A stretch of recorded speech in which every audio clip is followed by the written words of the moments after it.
Hello friends, आज हम class 12 mathematics का चैप्टर 13 प्रोबेबिलिटी का टॉपिक बेस थ्योरम को डिस्कस करेंगे।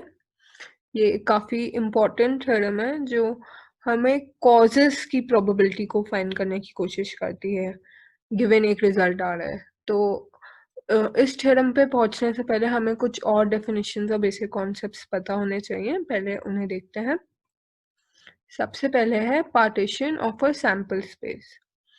A set of events E1, E2, such till En is said to represent a partition of the sample space S if Ei intersection Ej is phi for I not equal to j.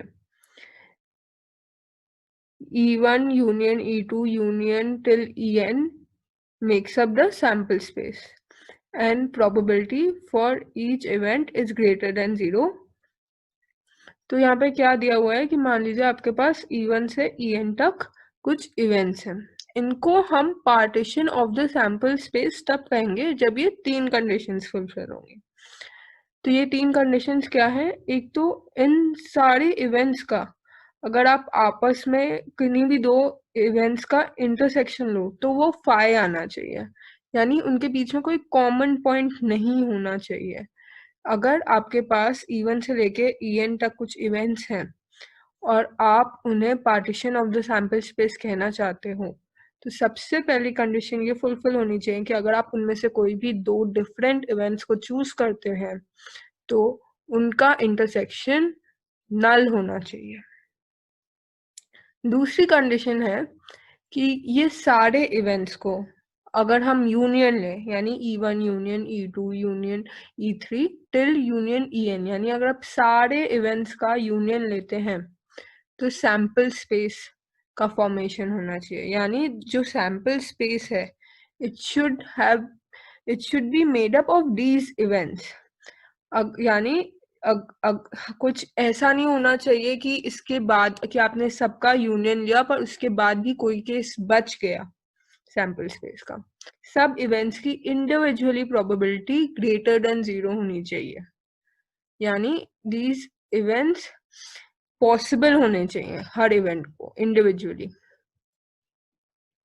तो आप इन्हें summarise कर सकते हो कि pair wise disjoint होना चाहिए सारे इवेंट्स को, एग्जॉस्टिव होना चाहिए। एग्जॉस्टिव क्योंकि दे मेकअप द सैम्पल स्पेस, और नॉन जीरो प्रोबेबिलिटीज होनी चाहिए, यानी ये पॉसिबल होने चाहिए, इम्पॉसिबल नहीं होने चाहिए।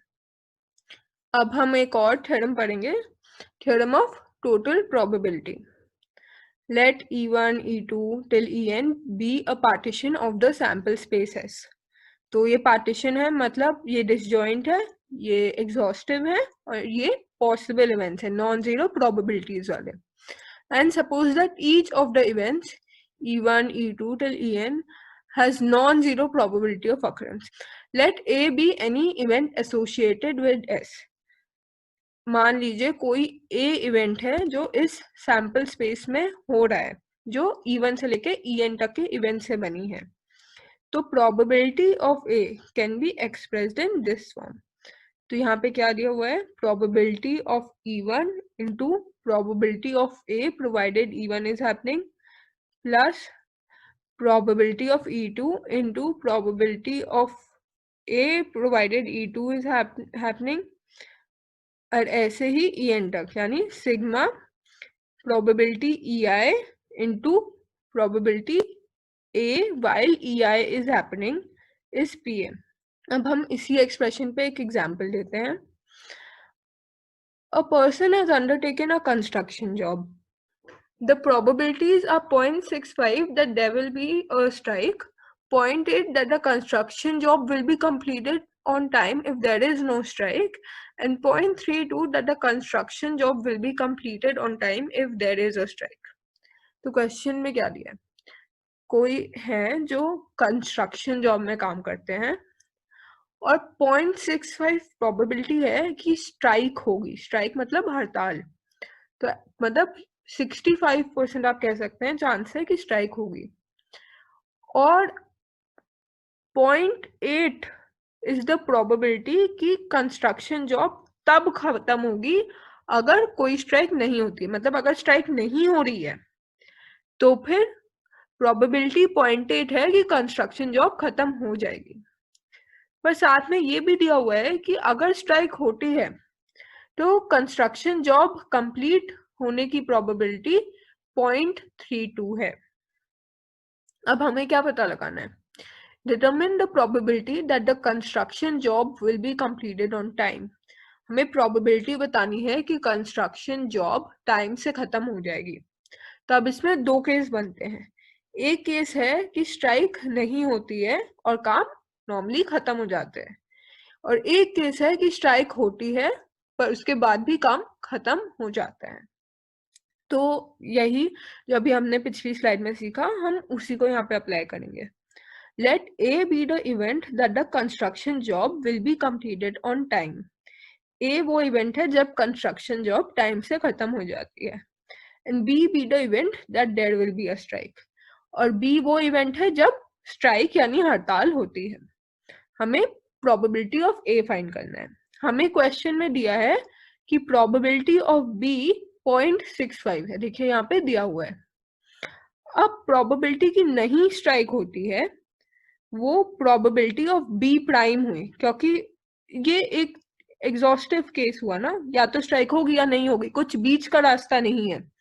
तो probability of no strike is equal to probability of B prime, और ये आपको पता है प्रोबेबिलिटी ऑफ बी प्राइम होगा 1 माइनस प्रोबेबिलिटी ऑफ बी, यानी 1 माइनस 0.65 यानी 0.35। Events B and B prime form a partition of the sample space S. B और B prime sample space बना रहे हैं एस का, क्योंकि वो एग्जॉस्टिव है। वो डिसजॉइंट है क्योंकि ये इसका मतलब प्राइम है, तो फिर ऑफ कोर्स ये लोग डिसजॉइंट है। साथ में इनकी प्रोबेबिलिटी नॉन जीरो, तो ये partition of the sample space बना रहे हैं। तो जो हमने थ्योरम पढ़ी उस हिसाब से हम प्रोबेबिलिटी ऑफ ए लिख सकते हैं probability of B into probability of A provided B is happening, plus probability of B prime into probability of A provided B prime occurs. तो हम क्या लिख सकते हैं? Probability of B into probability of A अगर B हो रहा है, plus probability of B prime into probability of A अगर बी प्राइम होता है। तो अब हमारे पास इसकी वैल्यू है ये 0.65 है। ये भी क्वेश्चन में दिया हुआ है अगर स्ट्राइक होती है तो फिर ए के अकर होने की प्रोबेबिलिटी 0.32 है, तो हमने ये भी यहाँ पे लिख दिया। ये हमने कैलकुलेट किया 0.35 है, और ये क्वेश्चन में दिया हुआ है 0.8 है। हमने वैल्यूज पुट करी तो probability of A I 0.488। Thus, the probability that the construction job will be completed in time is 0.488. Bayes theorem. If E1, E2 till En are n non-empty events which constitute a partition of sample space S, that is, E1, E2, En are pairwise disjoint, and E1 union E2 union En till forms S, and A is any event of non-zero probability, then. तो हमें यहाँ पे ये E1 से लेके En तक कुछ partition of sample space S दिए हुए हैं, और मतलब ये पेयरवाइज डिसजॉइंट है और इनका यूनियन सैंपल स्पेस S बनाता है। तो वेन डायग्राम से यहाँ पे रिप्रेजेंट हो रहा है ये पूरा सैंपल स्पेस S है। अब यहाँ पे आप देख सकते हैं ये इवेंट E1 है, ये E2 है, ये E3 है, ऐसे ही कहीं पे E4 होगा, E5 होगा, ये पूरा सैंपल स्पेस S को कवर कर रहे हैं। बहुत सारे इवेंट्स हो सकते हैं N तक, और बीच में कोई इवेंट A है। अब ये इवेंट A E1 के साथ में भी हो सकता है, E2 के साथ में भी हो सकता है, ऐसे ही En के साथ में भी हो सकता है। अब ये फॉर्मूला में क्या बताता है? हमें लेफ्ट हैंड साइड में पता है कि इवेंट A तो हुआ है, पर हमें ये जानना है कि इवेंट A के जब हुआ है तो क्या इवेंट EJ भी हुआ है।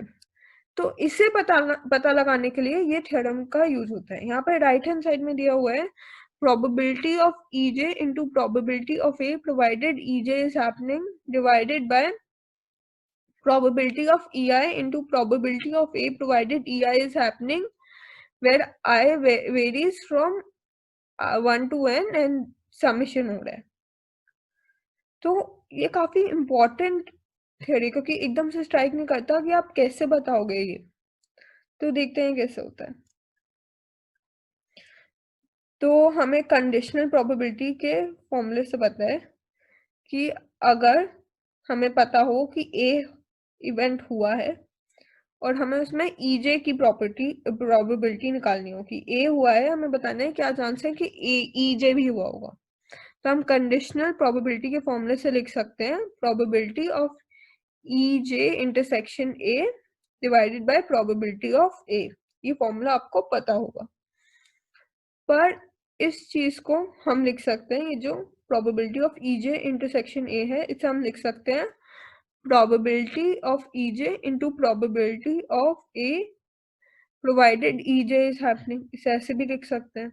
जब लास्ट थ्योरम पढ़ी तो हमें पता चला कि हम probability of A को इस फॉर्म में एक्सप्रेस कर सकते हैं, sigma I is equal to 1 to n probability of EI into probability of A provided EI is happening। तो हमने PA को उससे रिप्लेस कर दिया, तो हमारे पास ये एक्सप्रेशन आया और हमने ये प्रूव कर दिया, क्योंकि पिछली स्लाइड में भी यही दिया हुआ था। तो अब ये काफी इंपॉर्टेंट थ्योरम हुई, क्योंकि इसमें आपको पता, आप एक तरीके से कॉज की प्रोबेबिलिटी निकाल रहे हो। आपको जो रिजल्ट चाहिए था वो आपको मिल चुका है। अब इसका एक एग्जांपल करते हैं। दो बैग्स दिए हैं, एक बैग में 3 रेड और 4 ब्लैक बॉल्स हैं, और एक दूसरा बैग है जिसमें 5 रेड और 6 ब्लैक बॉल्स हैं। One ball is drawn at random from one of the bags and it is found to be red। हमने randomly दोनों में से किसी एक बैग से एक बॉल निकाली और वो रेड निकली, तो ये हमारा रिजल्ट है कि हमारे पास बॉल रेड निकली। Find the probability that it was drawn from bag 2। तो हमें वो प्रोबेबिलिटी निकालनी है कि हमें पता है कि रिजल्ट रेड बॉल है, पर हमें ये पता लगाना है कि क्या चांसेस हैं कि उसका कॉज बैग 2 हो। तो let E1 be the event of choosing the bag 1 and E2 be the event of choosing the bag 2 and A be the event of drawing a red ball।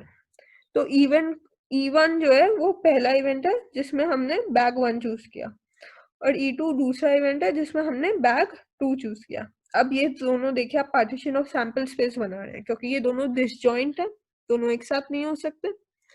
ये इन दोनों की probability non zero है, साथ में E1 और E2 exhaustive है, ये sample space बना रहे हैं। यही दो चीजों से सैंपल स्पेस बनी, या तो आप E1 लोगे या तो आप E2 लोगे, कोई बीच की बात नहीं है। और ए हमने इवेंट बोला कि रेड बॉल ड्रॉ हुई, जो हमारा रिजल्ट है।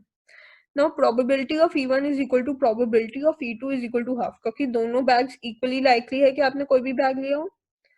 अब probability of A provided E1 is happening, यहाँ पे क्या है कि क्या प्रोबेबिलिटी है कि आपने रेड बॉल ड्रॉ करी हो, जब हमें पता है कि आपने बैग 1 को ही चूज किया है। तो वो हमें दिख रहा है कि क्योंकि 3 रेड और 4 ब्लैक बॉल्स हैं, उसकी प्रोबेबिलिटी होगी 3/7। ऐसे ही हमें probability of A provided E2 निकालनी है, यानी आपने बैग 2 चूज किया है और आपके पास रेड बॉल निकली। अब 5 रेड बॉल्स हैं और टोटल 11 बॉल्स हैं बैग 2 में, यानी क्योंकि ये रैंडम है तो इसकी प्रोबेबिलिटी हुई 5/11। अब हमें बस बेस थ्योरम लगानी है। हमें निकालना है कि क्या चांस है कि हमें रेड बॉल मिली और वो बैग 2 से आई हो। तो आपने इसके लिए लेफ्ट हैंड साइड में ये एक्सप्रेशन लिखा। अब कोरेस्पॉन्डिंग बेस थ्योरम का भी एक्सप्रेशन लिख सकते हैं। अब आपने यहाँ पे वैल्यूज पुट कर दी। आपने यहाँ पे प्रोबेबिलिटी ऑफ E2 पुट करा हाफ, फिर आपने probability of A provided E2 is happening put किया 5/11, फिर आपने इसे डिवाइड किया। प्रोबेबिलिटी ऑफ E1 यानी half into probability of A provided E1 is happening यानी 3/7 से हाफ को मल्टीप्लाई करा, फिर उसमें ऐड किया प्रोबेबिलिटी ऑफ E2 यानी half into probability of A provided E2 is happening यानी 5/11। इसे एक्सप्रेशन को सॉल्व करके आपके पास आंसर आया 35/68। यानी ये प्रोबेबिलिटी है कि अगर आपने रेड बॉल ड्रॉ करी है तो वो बैग 2 से आई होगी।